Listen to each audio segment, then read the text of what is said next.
रामकृष्णं जगद्गुरुं पादपद्मे त्वयोश्रित्वा प्रणमामि मुहुर्मुहुः।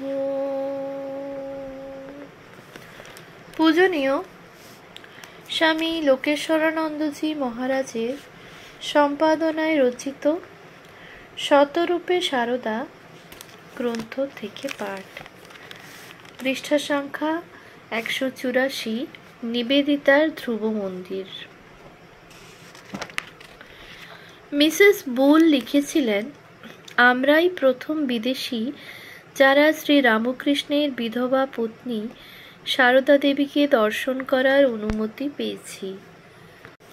তিনি আমার মেয়েরা বলে আমাদের গ্রহণ করলেন, বললেন যে ঈশ্বরের চাই তার সঙ্গে আমাদের সাক্ষাৎ। আমাদের একেবারেই অপরিচিতভাবে দেখলেন না। গুরুর কাছে আনুগত্য বলতে কি বোঝায় একথা যখন তাকে জিজ্ঞাসা করা হলো, তার ক্ষেত্রে আবার নিজ স্বামী গুরু, তিনি জানালেন, কাউকে গুরু নির্বাচন করলে আধ্যাত্মিক উন্নতির জন্য তার সব কথা শুনতে বা মানতে হবে, কিন্তু ঐহিক বিষয়ে নিজের সদ্বুদ্ধি প্রণোদিত হয়ে কাজ করলেই, সে কাজ যদি কোনো ক্ষেত্রে গুরুর অননুমোদিত হয়, তবু গুরুকে শ্রেষ্ঠ সেবা করা হবে। স্বামীর সঙ্গে বাল্যেই বিবাহ বন্ধনে আবদ্ধ তিনি। স্বামীকে যখন সানন্দে সন্ন্যাসীর জীবনযাপনে অনুমতি দিলেন, তখন স্বামীর গভীর বন্ধুতা পেলেন ও তাঁর শিষ্যারূপে গৃহীত হলেন। স্বামী তাকে দিন দিন শিক্ষা দিয়ে গড়ে তুললেন। অপরপক্ষে পতি সান্নিধ্যে অতিবাহিত বৎসরগুলিতে ইনি স্বামীর পরামর্শদাতা ছিলেন। ইনি নিরন্তর প্রার্থনা করেছেন, আমার বাসনাকে শুদ্ধ করে তোলো, যাতে চিরদিন তোমার যোগ্য হতে পারি। দরিদ্র ও ব্রহ্মচর্যের ব্রত তিনি নিয়েছেন। ত্যাগ করেছেন গর্ভধারিণী জননীর সাধারণ আনন্দ, কিন্তু হয়ে উঠেছেন বহু সন্তানের আধ্যাত্মিক জননী। গুরুবাদী এই সমাজে নিজে গুরুর আসনে বসে থেকেও বহু মানুষের কাছে তিনি পরম গুরু। এই নারী যখন বলেছেন, ঐহিক বিষয়ে গুরুর সব কথা মানবার প্রয়োজন নেই, সদ্বুদ্ধি প্রণোদিত হয়ে ক্ষেত্রবিশেষে গুরুর অননুমোদিত কর্ম করলেও তা গুরুর শ্রেষ্ঠ সেবা, তখন তার প্রচণ্ড চিত্তশক্তি যে কোনো সময়ের পক্ষেই অতি আশ্চর্য ব্যাপার। এ দেশীয় ছুতমার্গী রক্ষণশীলতার পুরো রূপ নিবেদিতা গোড়ায় বুঝতে পারেননি বলে তাকে স্বগৃহে আশ্রয় দিয়ে শ্রীমা কতকখানি মনুষ্যশক্তির পরিচয় দিয়েছিলেন, তা ধারণা করা তাঁর পক্ষে সম্ভব হয়নি।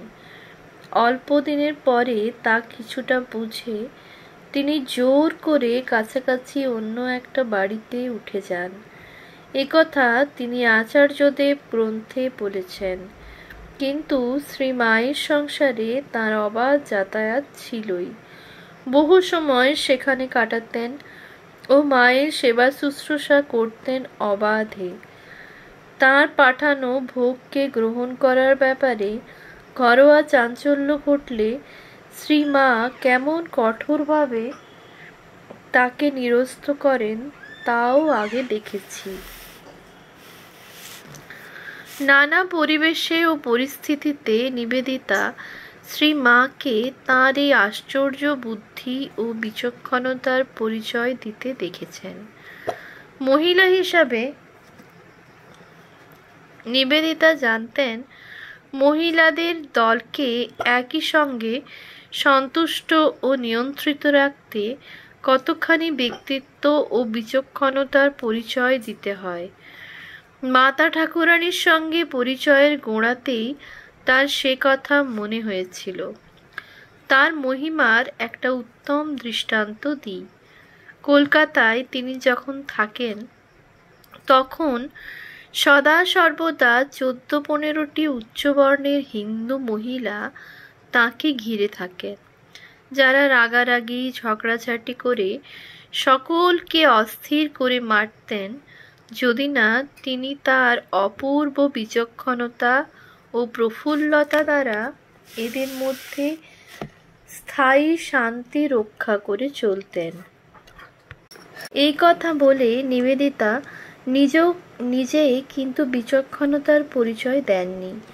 সুতরাং যন্ত্রস্থ কৌতুকে তারপরেই লিখেছেন, তাই বলে সত্যি আমি ওইসব মহিলার স্বভাবের বিরুদ্ধে কোনো কটাক্ষ করছি না। আমি নারী জাতির সাধারণ স্বভাব অনুমান করে এই কথা বলছি। উৎস IBID, পেজ নাম্বার 10। নিবেদিতা কলকাতায় আসার কিছু পরেই এমপ্রেস নামক সচিত্র ইংরাজি পত্রিকায় ভারতীয় সমাজের অন্তর্দেশের বিবরণ লিখতে শুরু করেন। সেজন্য তিনি তার বিদ্যালয়ের মেয়েদের ছবি তুলিয়ে প্রকাশ করেন। অন্তরঙ্গ মহলে তার বিরুদ্ধে সমালোচনা হয়েছিল। সেই সময়ে তাকে রক্ষা করতে এগিয়ে এসেছিলেন শ্রীমা। নিবেদিতা 18 জুন 1899 চিঠিতে লিখেছেন, আমার জেনানা প্রবন্ধ বেরুবার পরে মাতা দেবী যখন শান্তভাবে বললেন সন্তোষিনীর মা প্রবন্ধের জন্য তার ছবি তুলতে দিয়ে আসলে তাকেই সাহায্য করেছে, তখন তার মূল্য আমার কাছে কতখানি ছিল নিশ্চয়ই বুঝবে। উৎস IBID, পেজ নাম্বার 169। একই চিঠিতে সদানন্দের বিরুদ্ধে বিকট মিথ্যা দুর্নামের বিরুদ্ধে সদানন্দকে সমর্থন করতে মাতা দেবীকে দেখে নিবেদিতা লিখেছেন, মা যে কি সবে বুঝতে আরম্ভ করেছি। উৎস IBID, পেজ নাম্বার 168 to 169। এই সবে বুঝতে আরম্ভ করা শেষ পর্যন্ত কোথায় পৌঁছেছিল আমরা তা দেখেছি এবং আরও দেখব। সে যাই হোক, শ্রী মায়ের বুদ্ধি বিবেচনার নানা প্রসঙ্গের উল্লেখ নিবেদিতার চিঠিপত্রে ছড়িয়ে আছে দেখা যায়। জগদীশচন্দ্র বসু চেয়েছিলেন তার ছোট্ট এক ভাগিনেয়কে আনন্দমোহন বসুর পুত্র নিবেদিতার কাছে কিছুদিন রেখে দেবেন উন্নততর শিক্ষার জন্য, কিন্তু তার আশঙ্কা ছিল সারদা দেবী বোধহয় সে প্রস্তাবে রাজি হবেন না। নিবেদিতা কিন্তু শ্রী মাকে জানতেন বলে মনে করেছিলেন না, উনি আপত্তি করবেন মনে হয় না। 4 এপ্রিল 1901 চিঠি। বাগবাজারে হিন্দু মেয়েদের জন্য বিদ্যালয় স্থাপনের ক্ষেত্রে শ্রীমা বহুলাংশে প্রস্তুত করে দিয়েছিলেন। বাগবাজারে হিন্দু মেয়েদের জন্য বিদ্যালয় স্থাপনের ক্ষেত্র শ্রীমা বহুলাংশে প্রস্তুত করে দিয়েছিলেন। ক্রিস্টিনও তার কাজ আরম্ভ করার আগে শ্রী মায়ের কাছ থেকে সেই সাহায্য চেয়েছেন। ক্রিস্টিন বিধবাদের মধ্যে কাজ করতে রাজি যদি সে তার পুরানো শক্তি ফিরে পায়, আর যদি মাতা দেবী কলকাতায় ফিরে এসে তার ক্ষেত্র প্রস্তুত করে দেন। উৎস IBID, ভলিউম 2, পেজ নাম্বার 554। 24 ফেব্রুয়ারি 1904 এর চিঠিতে তা লিখেছেন, মাতা দেবী এখন এখানে আছেন। কি ছোট্ট, রোগা আর কালো হয়ে গেছেন। গায়ে থাকার কষ্টে শরীর যেন একেবারে ক্ষয়ে গেছে, কিন্তু পূর্বের মতোই সেই স্বচ্ছ বুদ্ধি, উন্নত মর্যাদা, নারীত্বের মহিমা অবিকল। উৎস IBIT, পেজ নাম্বার 630-31। নিবেদিতা প্রতিদিনের ছোটোখাটো ঘটনায় ওই শ্রী মায়ের প্রজ্ঞা মহিমা দেখেছেন।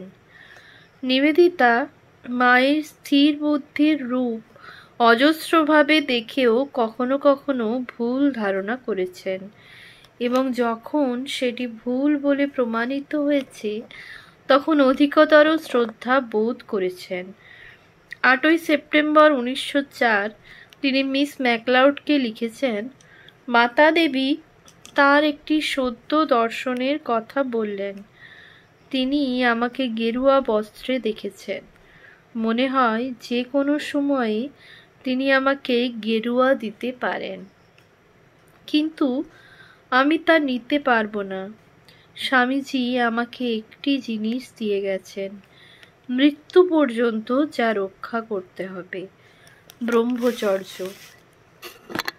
নিবেদিতা বুঝে উঠতে পারেননি সারদা দেবী তাকে গুরু প্রদত্ত দায় লঙ্ঘন করার কথা বলতেই পারেন না, তিনি বরং তাকে রক্ষা করবার কথাই বলবেন।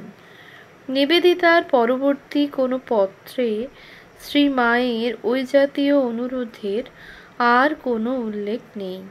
বস্তুত শ্রী মায়ের দর্শনের অর্থ নিবেদিতার অন্তঃসন্ন্যাস, তাছাড়া কিছু নয়।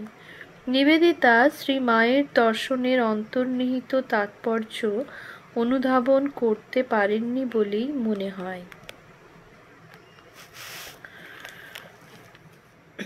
বড় ঘটনাতেও দেখেছেন। তেমনি একটি ঘটনার কথা তিনি অবশ্যই জানতেন, যার সূচনা স্বামীজির জীবনকালেই, সমাপ্তি স্বামীজির দেহান্তের অল্প পরে। ঘটনাটি ব্যাহত ঘনঘটা সম্পন্ন নয়, কিন্তু মনোলোকে তার অসীম গুরুত্ব। শ্রী রামকৃষ্ণ যে কেন সারদা দেবীকে স্বয়ং সারদা সরস্বতী জ্ঞানদেবী মনে করতেন তার কিছু আভাস ঘটনাটির মধ্য থেকে পাওয়া যায়। ঘটনাটি বিবেকানন্দ জীবনীতে গুরুত্বযুক্ত। স্বামীজি দূর হিমালয়ে মায়াবতী অদ্বৈত আশ্রমে গিয়েছিলেন 1901 জানুয়ারি মাসে। অদ্বৈত আশ্রমের প্রতিষ্ঠাতা ক্যাপ্টেন সেভিয়ারের দেহত্যাগে শোকার্ত মিসেস সেভিয়ারকে সান্ত্বনা দিতে, সেই সঙ্গে তার স্বপ্নের অদ্বৈত আশ্রমের বাস্তব আকার দেখতে।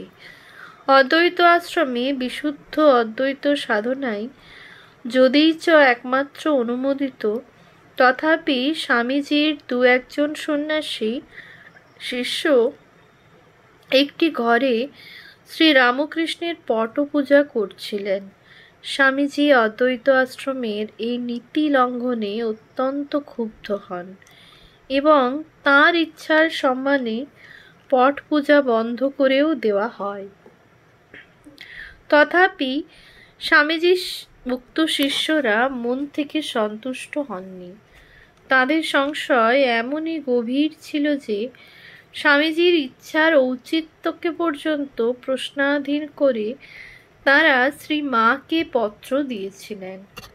শ্রী মা তার যে উত্তর দেন শ্রী রামকৃষ্ণ সংঘের ইতিহাসে সেটি অমূল্য দলিল।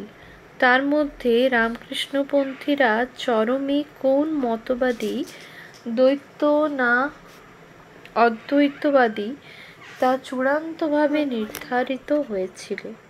কিন্তু ওই পত্রের মধ্যে শ্রী মায়ের চরিত্রের আগ্নেয় রূপ কম উদ্ঘাটিত হয়নি।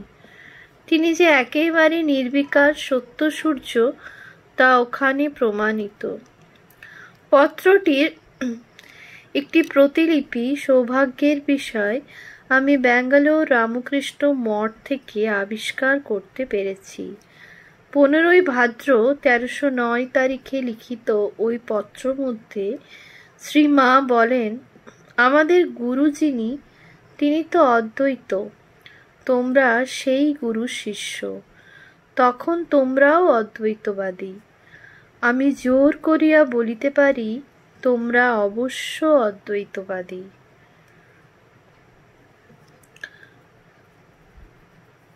সারদা দেবীর এই বক্তব্য আমাদের চমকিত নয়, একেবারে স্তম্ভিত করে দেয়, বিশেষত যদি পত্রটির পটভূমিকার কথা স্মরণ করি।